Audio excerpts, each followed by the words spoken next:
What's up, YouTube fans? Today I'm here with Randy from Knerdout. How's it going? Hey, this was a little last minute, I guess, but Randy agreed to come on. Unfortunately, Brian is not available today, but I guess he's here in spirit in the toy room. So Randy, he has a YouTube review channel. It's not really a review channel. It's more of a discussion, I don't know, hangout kind of thing. Nonsense conversation, perhaps.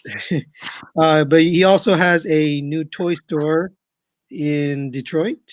The suburbs in Oak Park, Michigan. Yes. It's called Knerdout with an N and not a K. Right. Which I'm going to ask you about that, the name, in a little bit. Anything else? Anything else you want to talk about? No, just ask away. So, where you're obviously you're from Detroit. Did you grow up in Detroit? I did. Born in Detroit and raised in the suburbs. Lived there my whole life. I did after I got married in my mid-20s. Moved to North Carolina for a couple of years, then Vermont for a couple of years, and then back to Metro Detroit. And this is probably the place I'm gonna live the rest of my days until I get too old and want to live somewhere like California or something.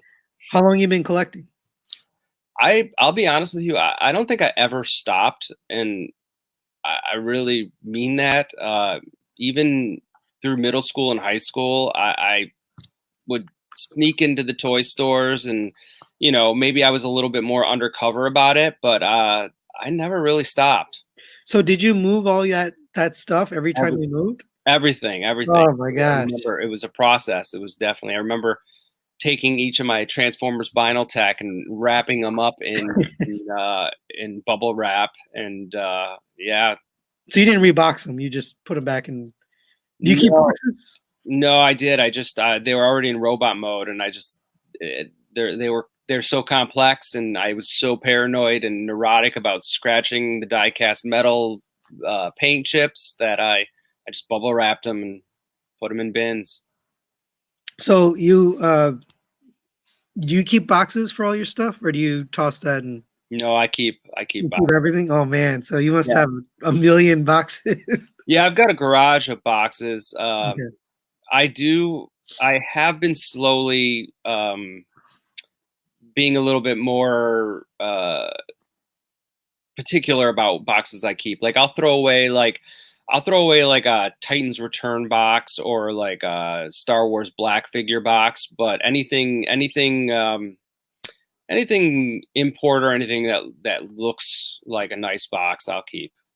So what got you into Transformers? I mean, I know you collect a lot of stuff, but yeah, what do you collect? Why don't you talk about what do you collect? I mean, I collect everything. Like the 1980s is definitely my era. That was when I was growing up, and that's growing up, G.I. Joe, Robotech, Star Wars, GoBots. I actually wasn't a huge I mean, of course, when Transformers came out in '84, they took the world by storm, including me. But it was actually GoBots that it was the first time I saw that transforming robot concept, and it blew my mind. And then, of course, Transformers came, and it was just even more intense. I mean, when I first got my hands on like a Sideswipe or a Blue Streak, it was like a whole nother level. Yeah. But they were expensive and hard to find, or and budget wise and things like I really couldn't really afford a collection. So I kind of stuck with GoBots, and then when the Transformer craze moved on, I think I moved back to G.I. Joe, which was probably the most consistent toy line that I collected growing up. And then I didn't really get into Transformers again until Beast Wars. So you kept all those childhood toys? No, I probably have very few childhood toys. Me too.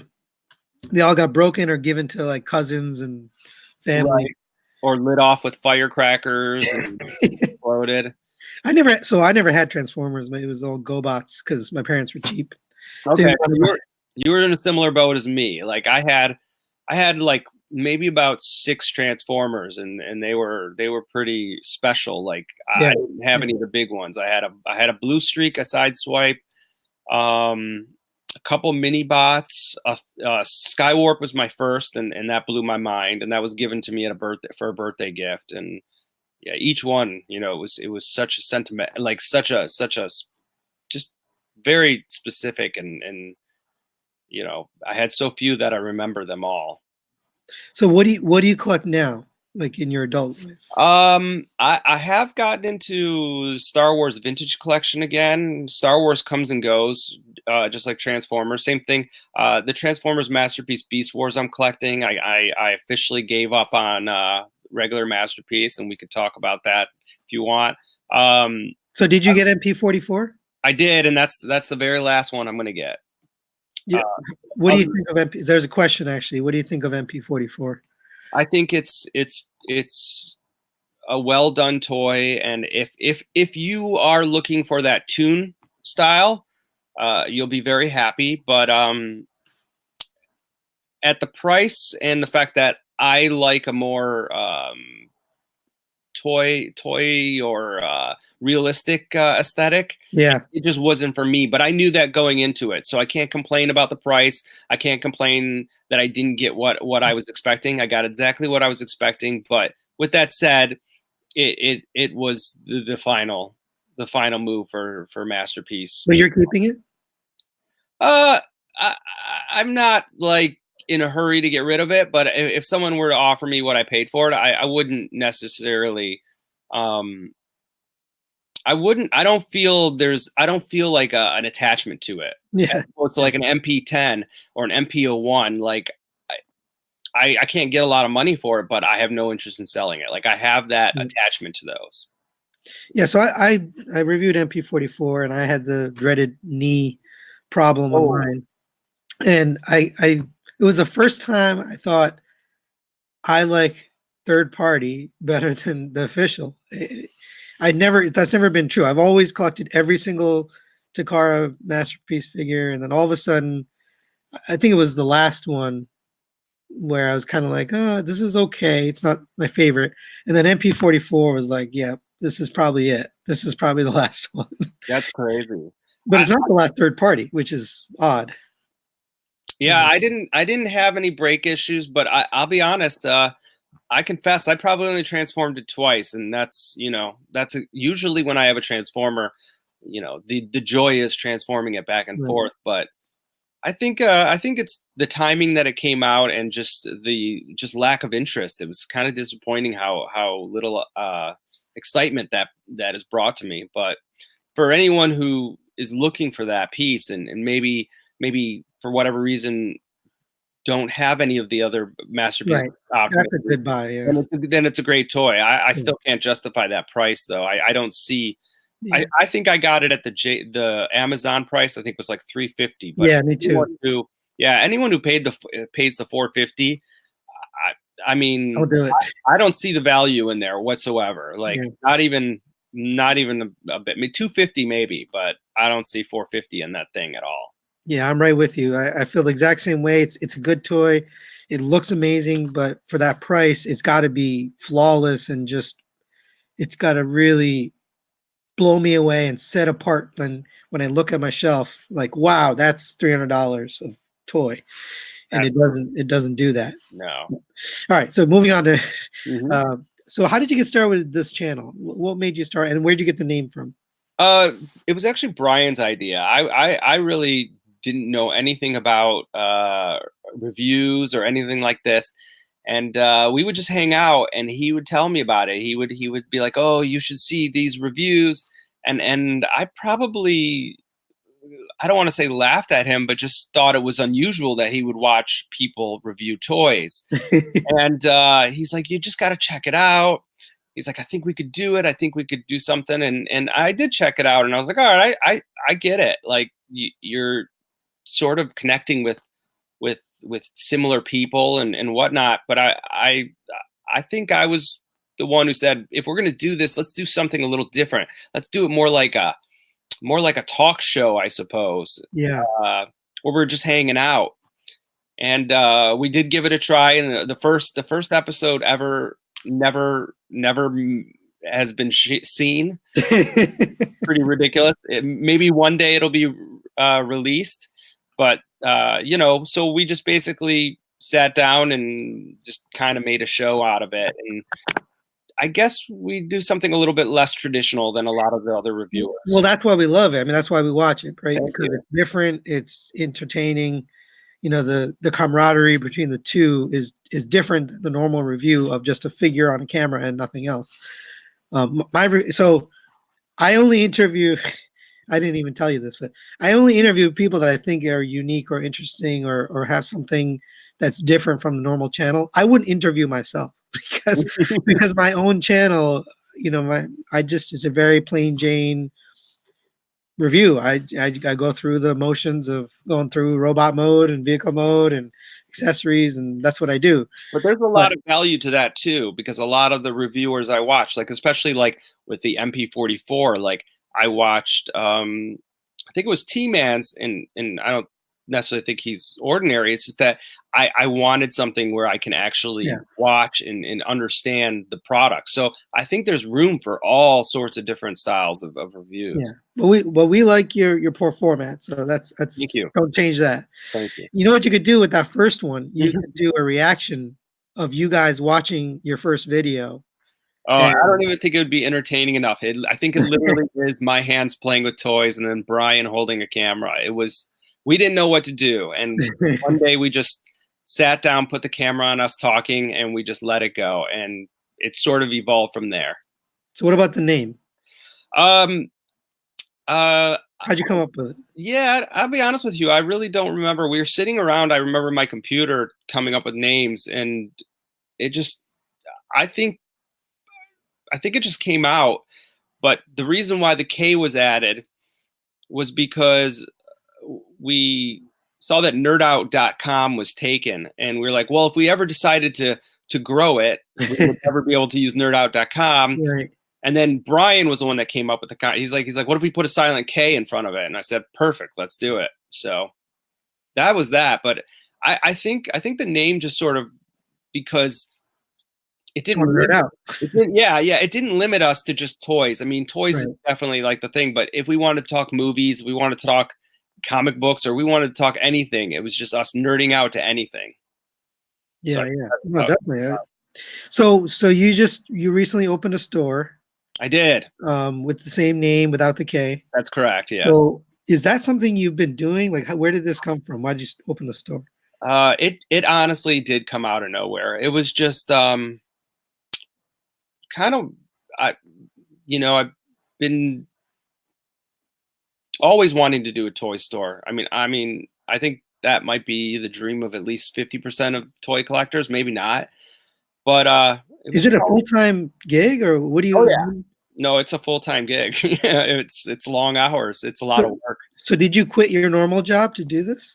Well, I was selling toys in my basement for years while my kids were growing up, and they got to an age where I could explore something more, and so I actually got into real estate, and I was doing that, and it was fine. It was a hustle, just like selling toys. Yeah. And I think just one day I was like, why am I'm 42 years old.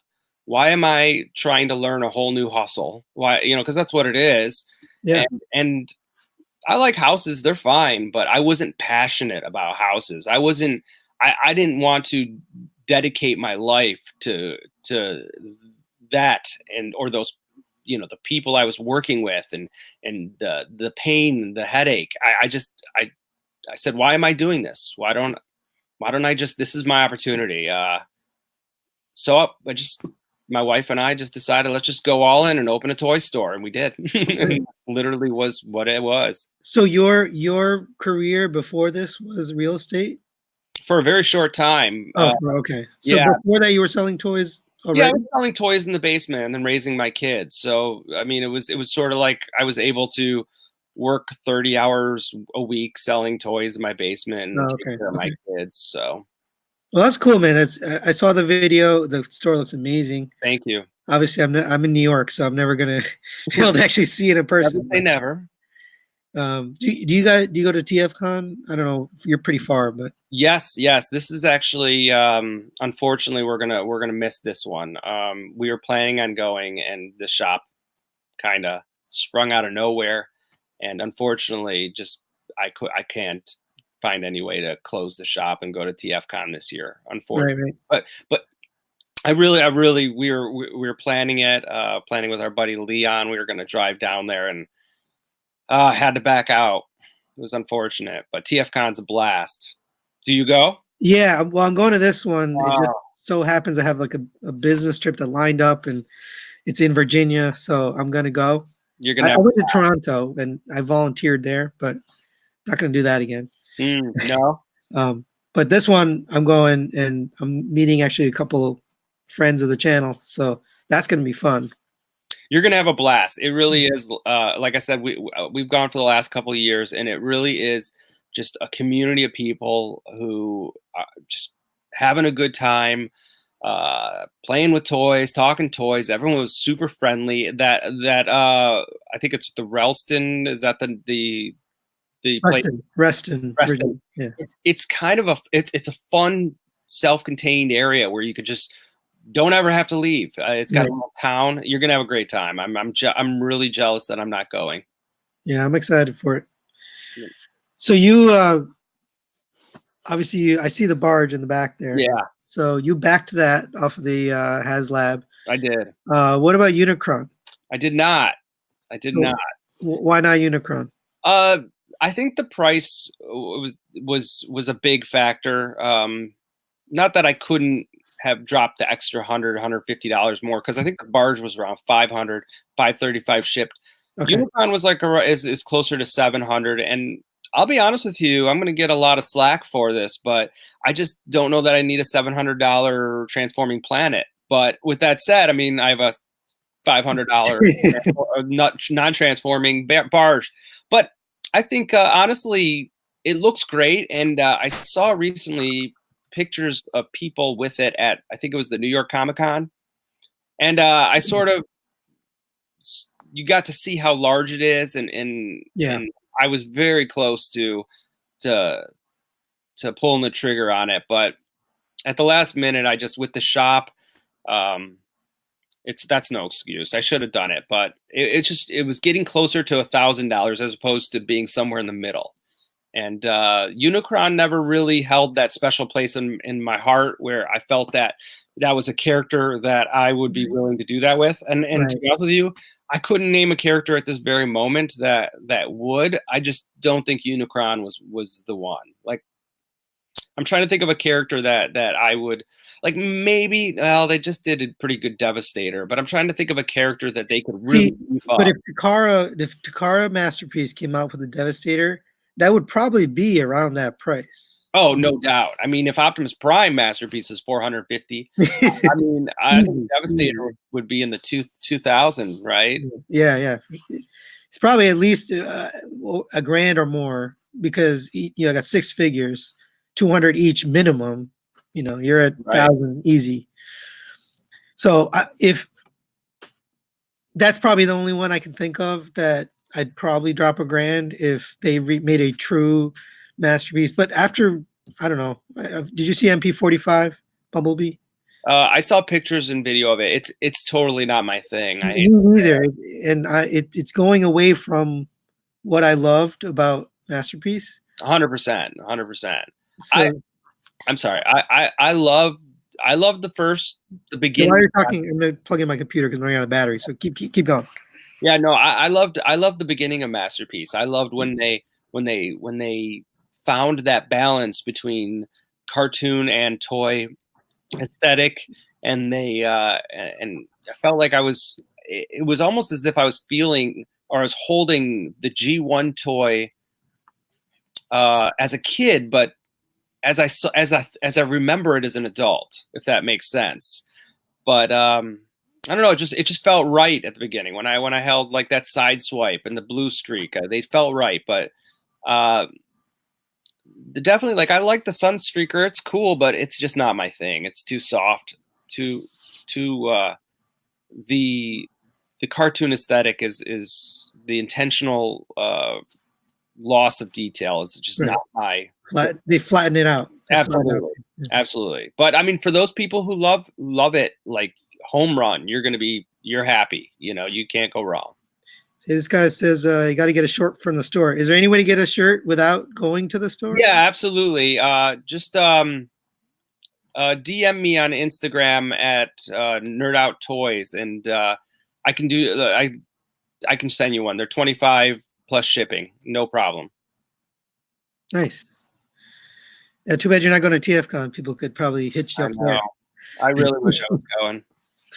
So what kind of music do you like? What's your favorite 90s jam? My 90s jam. I guess I mean, of course, everyone says they like everything. I guess I'm like an indie rock dude. 90s jam. That's tough. That's putting me in a tough spot. I mean, are we looking at early 90s or, I mean, you know, let's see. It's 90s. There's this band, I mean, it wasn't on the radio, but there was this band called the Beta Band that came out in the late 90s, and Dry the Rain, that was a jam. Definitely, I have no clue. All right. I'm trying to think of something that you would know. Is that a Detroit thing, or that's just you? No, they were British. No, they were British. I like Nirvana. That's an easy one, right? Yeah, of course. Nirvana. I was long hair dude with flannels and, you know, angry and angry at the world. Yeah.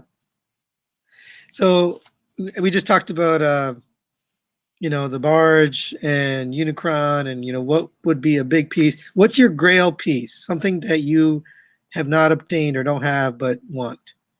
Doesn't matter what price. Yeah. Vintage wise, boy, there's a couple. They did some like European release. Do you remember the movie Black Hole? Yeah. The Black Hole. They did like a second series, and they were only released in Europe. And they did like an Inhumanoid character and a Star Sentry, and in that series, that would be a grail piece. They were just so rare. Or if you recall, there's a toy line called Starcom in the 80s. Yep. And again, European release, they did a vehicle called the 6-shooter. Don't you have some Starcom, right? I have a lot of Starcom, but the 6-shooter and the other European ones, if I ever were to win the lottery and money was no issue, that would be one of the first lines I go in and complete. I think I know the answer to this, but obviously not a big fan of MP Plus. The question is, what do you think of MP, the Plus line? What's the Plus line? The redoing of the. Yes. I mean, this is not my thing, but I'm really happy. I really am genuinely happy for people who are looking for that. If that's your bag, I really am happy for you. It's just not my bag. Yeah, because people are getting, you know, that group of people are getting the thing that they wanted from the first one. That's right. I'm not getting what I want, but other people are, and that's cool. Me neither. Right. I'm keeping the originals. Although I did switch out, I think Red Alert and Sideswipe only because I had KOs and I wanted to get rid of the KOs. That's good. At this point, I pretty much have nothing left. So all the KOs are gone. All right. So you, what's something that people don't know about you that you'd want them to know, or a question that you get all the time that you find yourself answering over and over from your channel that you'd like people to know? That's tough. I don't know. I'm pretty much an open book, I think. Yeah. I don't know what I'd want them to know that they don't know. I'd have to give that some thought. I don't know if I have the answer. If someone has a question for me, give it to me. I'm pretty open. So how do you guys film? You just sit down and just go? Yeah, we do it exactly the same way we do it from episode 1. We use an iPhone, and we put it on an iPhone stand, and we sit. Actually, we do it differently now because we no longer film in my basement. We now film in the toy store. But up until the last 2 Oh, episodes, really? yep. Now we're filming in the toy store. When I put the toy store together, I bought a couple of chairs and a little area, and I'm putting things on the wall, and you can come in the store and you can sit in the new Nerd Out set. So I must have missed your most recent videos because I have not seen one. The only one I saw was the actual store, like, tour. Okay, yeah, no, the new episodes we're sitting in the retro green chairs, Okay. and we're doing. You've posted it? What's that? You've posted it? Yes, it was Star Wars Black Luke Jedi Knight, and we did do one before that, and I can't remember what it was. All right, I definitely got to go back and watch it because I missed it. Here's a audience question: Vehicle Voltron or Lion Voltron? Oh, well, that's tough because I'm so excited for the Vehicle Voltron Dairugger coming out by Bandai. So like that's got me right now. But growing up and like in general, it's Lion Voltron. Yeah. Like, wait, let me go this way. It's right here. Yeah. But SOC. I mean, that thing is amazing. But I'm super excited for the Dairugger. Me too.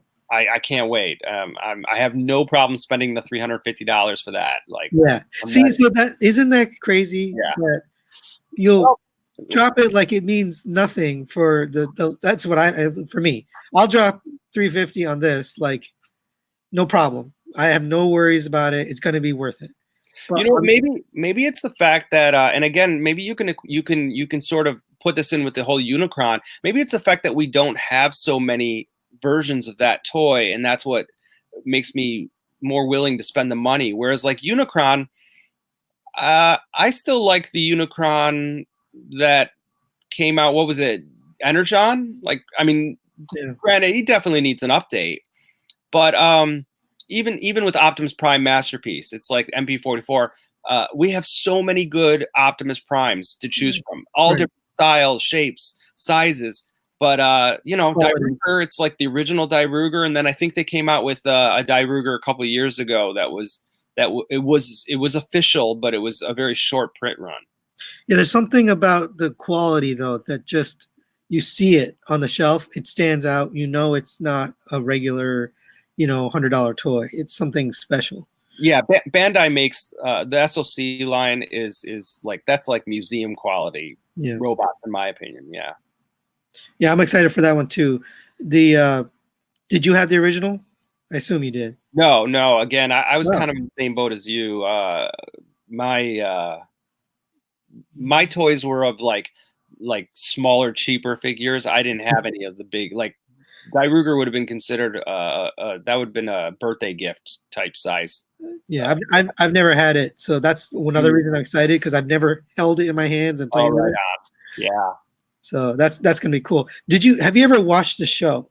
Have you gone back and watched the show as an adult? The Voltron? Yes. I think a couple of years ago I tried watching the Japanese version of it, the Go Lion. Dubbed or Dairugger. I've never seen Dairugger, no, but as far as Voltron, yeah, because I think Dairugger, the Voltron Cars was only in a couple episodes, right?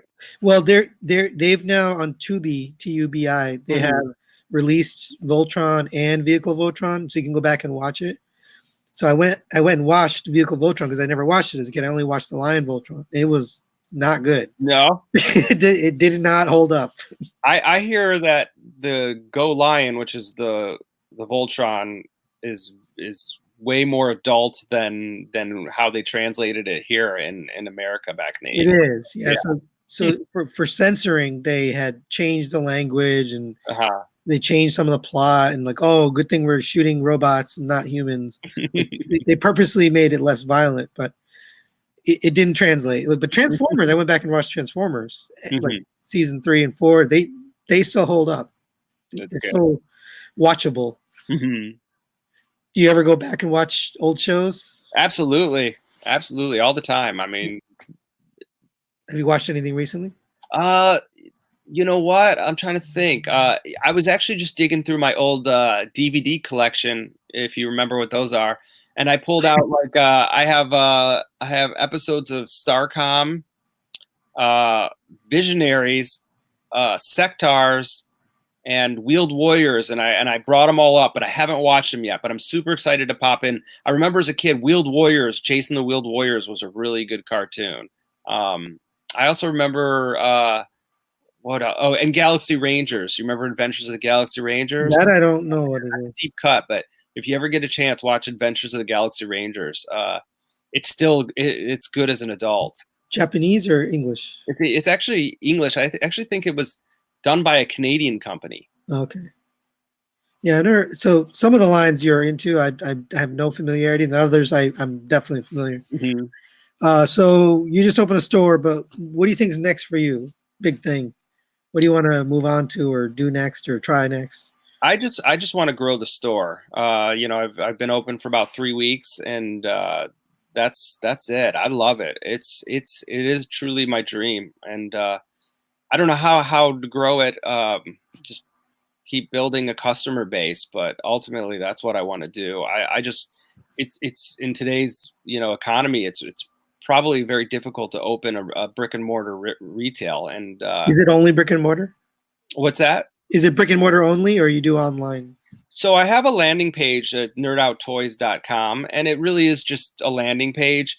I will eventually, what I would like to do here, this will answer your question. I'd really like to get toy exclusives, and I really don't think it's impossible. And I'd like to be able to provide those exclusives in my shop, and hopefully, obviously, on a website. So I'm not just so those who want them out of state can get them. But I'd really like to do that. Like there's some great small toy companies like Boss Fight Studios. I even like a lot of the designer toys, and I'd love to talk to some of those toy companies and see if I can work out like Nerd Out exclusives. And again, I'm 3 weeks in, so That'd be cool. yeah. But I'd love to do that. I mean, I really like. I want to service the community. The toy community. I'm like, I really am. I love it, and I want to be as big of a part as I can. I want to service it in the best way that I can, and I hope to build my brand. And I know it's very difficult to do something so niche as a toy store, but I'm all in. Like I'm all my passion is in toys, and I hope. How did you market from when you had it in your basement? I didn't. I mean, we just put episodes. Oh, you mean my toy store? Yeah. I was just doing eBay, really, and Okay. in local toy shows. Like, I mean, which was sufficient financially. It was just getting by and just doing my thing. And again, my kids were younger, and they were my top priority. Right. So I was just selling toys and doing my thing and buying toys and taking care of my family. Except eBay takes 13%. Right, they take 13% plus.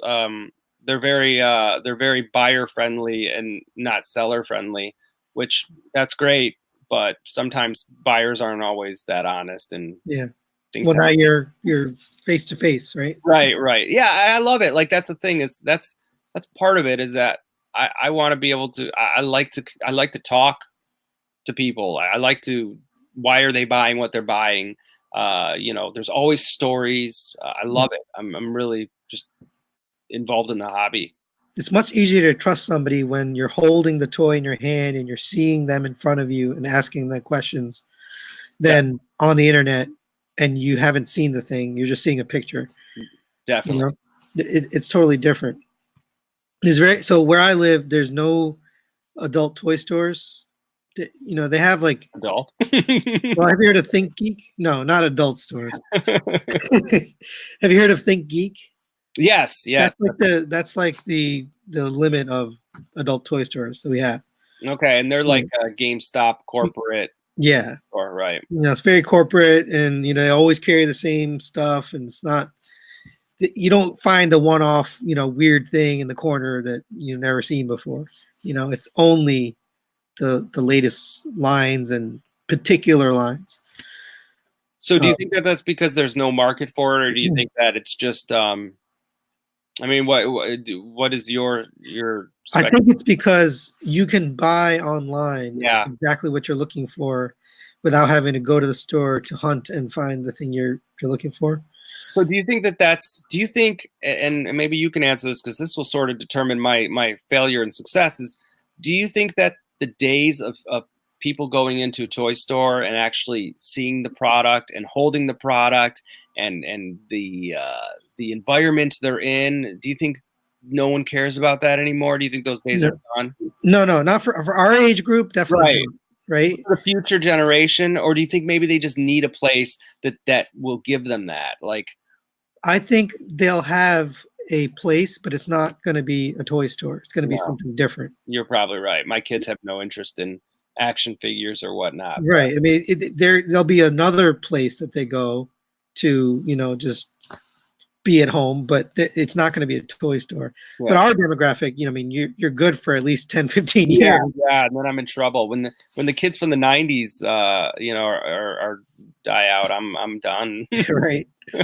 My channel, they give you, YouTube gives you all the demographics, and Mhm. it's like all one person. It's like 35 to 45, all male, 99% male, and then like 50% United States, and then the rest is like United Kingdom, and like it's almost all the same people. Mhm. So as long as you have that demographic, I think you can have a store. But Yeah, yeah. an online presence wouldn't hurt. I don't think that's No, gonna be. definitely. I'm trying to figure out logistically how I can do that, just because I do deal. I'm not necessarily just selling the stuff in a diamond catalog, if you're familiar with them, or what you'll see um, at your local comic book store. I'm trying to sell vintage toys. I'm trying to sell weird stuff and things that you won't see every day. So how I do that online is my challenge, because there's already like Big Bad Toy Store, and I respect them, and other things. So I don't know how to compete with that. Yeah. So I'm hoping, again, if I can get exclusives and I can offer something that they can't offer, then I would love to grow it online. Hey, you're living the dream that a lot of us would want to live. So that's pretty cool. I hope so. Thank you. I mean, it really is. Like, I'm very fortunate. Yeah. Hey, so I'm a Transformers channel. So what do you see next coming in Transformers? Where do you think they're going? That's Just in general. that's a good question. I really do like the Siege line. I think that they're making nice, fun toys, but ultimately, I would really, well, can I say what I would like to see, or what I Yeah. what Yeah. Sure. I really would like to see. I'd like to see them create something new, and I'd like to see them create something new, high end. Like, again, I always go back to this Vinyl Tech. Like, not everyone loved Vinyl Tech, but what I appreciate about Vinyl Tech is it was new and it was high end. Like, I just Right. miss I miss high end robots. I miss something that I'd have to drop $100 and feel the die cast metal, but I just don't want the same G1 characters rehashed. And Right. I like the characters, but like, I don't want to just buy another semi truck that Optimus Prime. Like, I would like to see something creative and new. Alternators is actually what got me back Me into too. collecting. I saw that in the store. Actually, so I went to the store and they had MPO1 or whatever they called it at the time in a Walmart. I went to Walmart, I found that Optimus. I was like, man, this is cool. I bought it. And then I saw the alternators. Like, what is this?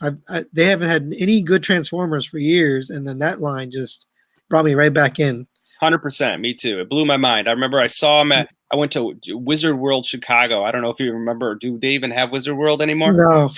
Yeah. I went to Wizard World in Chicago with some buddies, and they had the MPO1 and they had the smokescreen alternators on display, and it blew my mind. It was like, beside the fact that I love that car, it was just I'm 42 years old. I would deserve a little bit more of a mature toy. I mean, I like the Toys R Us or there's no Toys R Us, but I like the toy store toys too.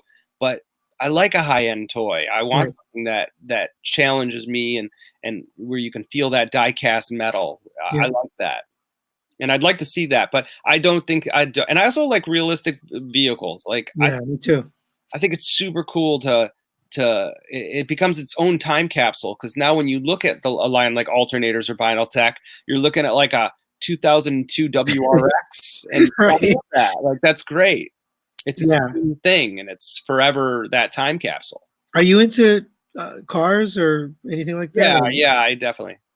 okay, so I that's kind of my other hobby.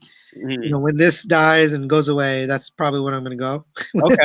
Well, I'm in Because Detroit, so you got to be into cars to some degree. So yeah, do you modify cars or anything like that, or I don't. I did just get a new car, but you just enjoy looking and seeing and driving yeah, I cars? like driving. Yeah, Mhm. yeah. Yeah, I'm the same way. So that's what I love about Transformers is the vehicles. Hmm. Actually, my whole collection, I don't have any animals, and people are always like, "Where are the Dinobots?" And I don't have Dinobots.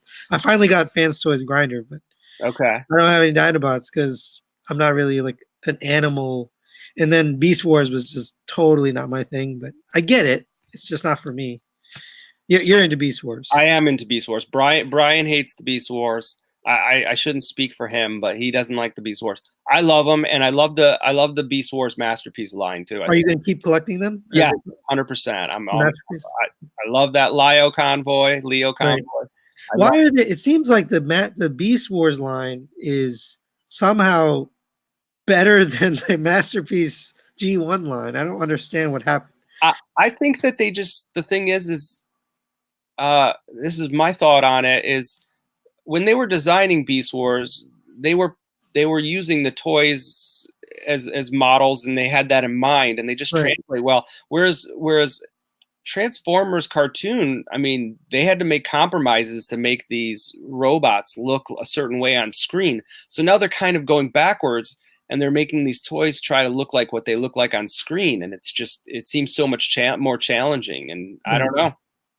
That's my thought. But yeah, it's I'm a total hypocrite because I want my Beast Wars to look exactly like they do on screen, but I That's want a my different. Transformer G1 to look like Right. what I played with as a kid. I mean, that's not a fair compare. I mean, No.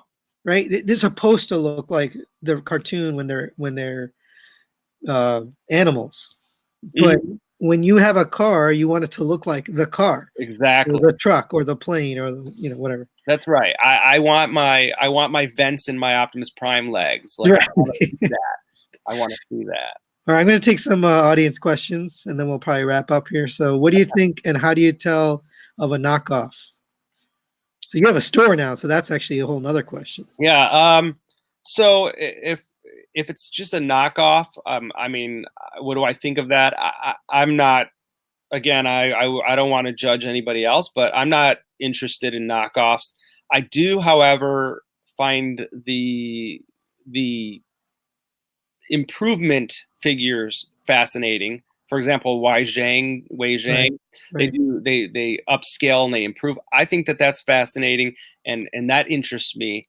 But but a toy that's just getting knocked off to cheapen the quality or to save someone money, I don't think that does the the hobby any good. So, you But obviously don't carry it in your store. no, I would not. I would Yeah. not. No. All right, here's another one. Being from Ottawa, do you go to TFCon Toronto? Actually, your Yeah, Michigan's probably not that far, right? 3 hours away. Yeah, I went 2 years ago. It was great.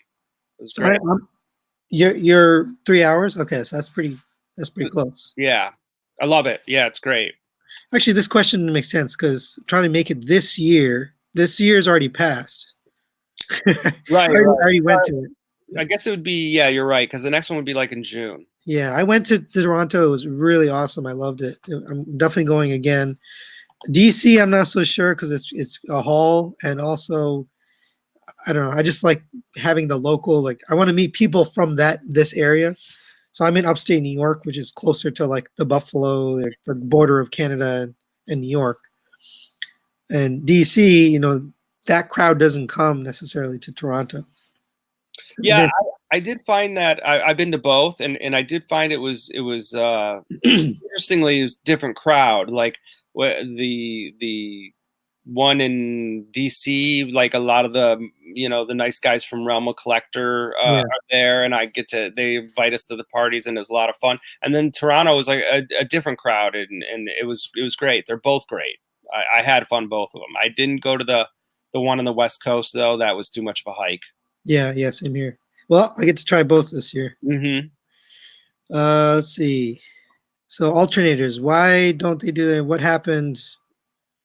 Alternators? Well, alternators was the line ended, right? Yeah, well, actually, I actually have the answer to this. I went to, I think it was, I don't know what they were called before. It was the official BotCon, and someone asked that question: why did they stop alternators? Yeah. And they had a simple question, and it was simply that they were profitable and they sold well, Yeah.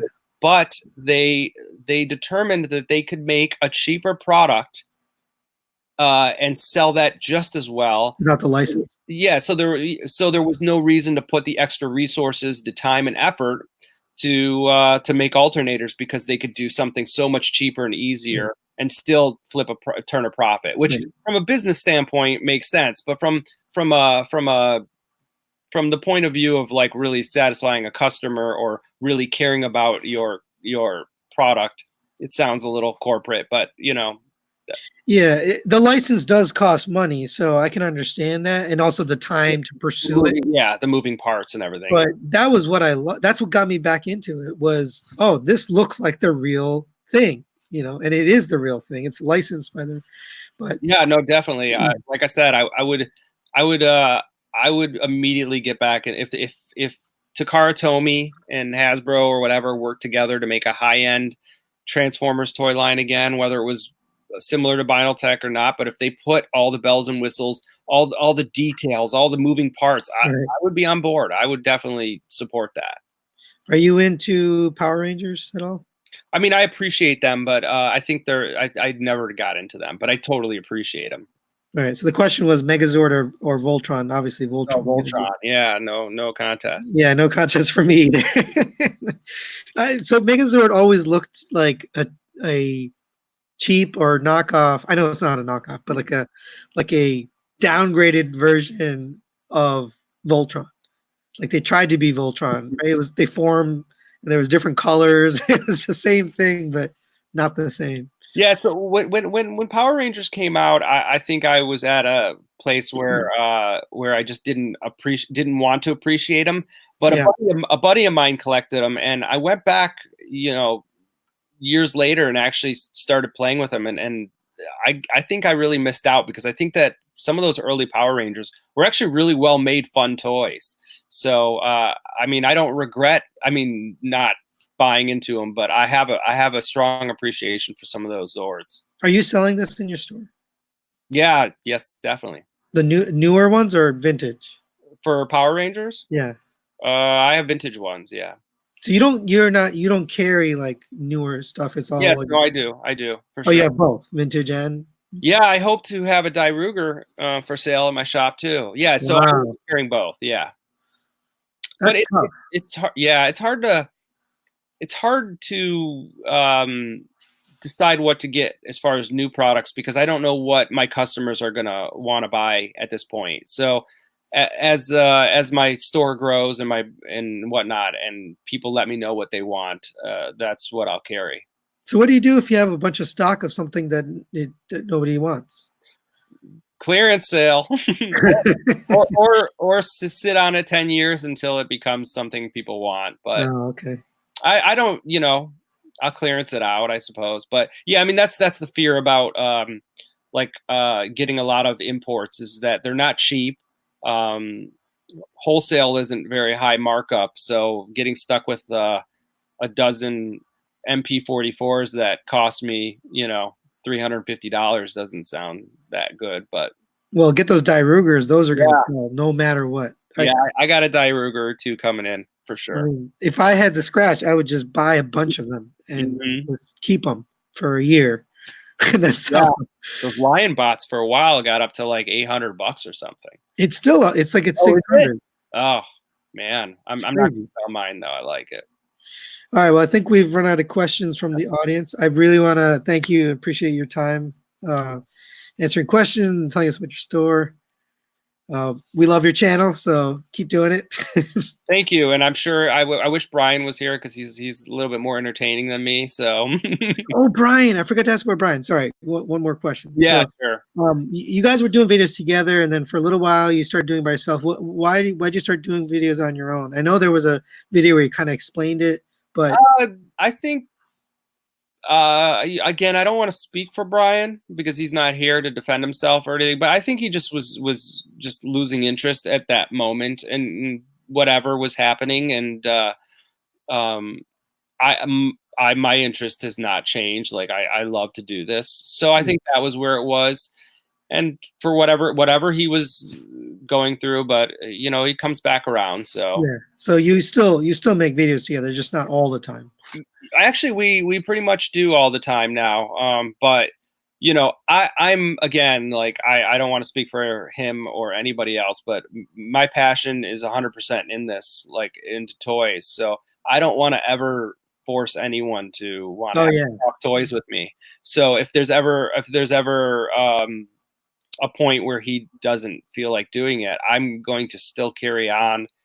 Whether people are interested or not, I don't know, but it's my passion. I love it, so I'm going to do it. And I love talking toys with Brian, so or whatever. So as long as he wants to do it, he's my side man. He's my man. So there's something about it, it's